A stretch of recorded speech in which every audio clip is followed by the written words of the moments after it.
And I'm Miss Veronica. And today we're going to do a science experiment, dancing raisins. We have our raisins, I have Sprite soda, I have my cup, and Miss Veronica has... I have my water, I have my raisins, and I have a cup.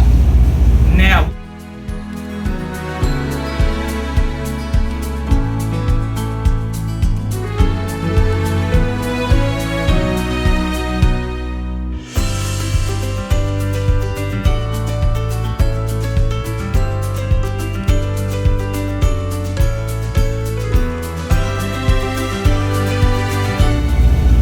we're going to see which one makes the raisins dance, the Sprite or the water. So first I'm going to put my raisins in the cup. Oh, come on, raisins, get in the cup.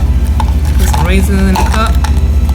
And then I'm going to pour, Miss Veronica's going to pour her water in. They're not doing Are the raisins doing anything? Doesn't seem like it. Now let's see what happens when I pour Sprite soda. I think that's enough. Now let's see what happens to the raisins. See?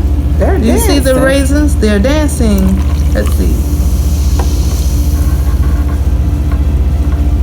Now I want you to tell me, what do you think makes the raisin dance in the Sprite? That's your homework assignment. See, the raisins are dancing.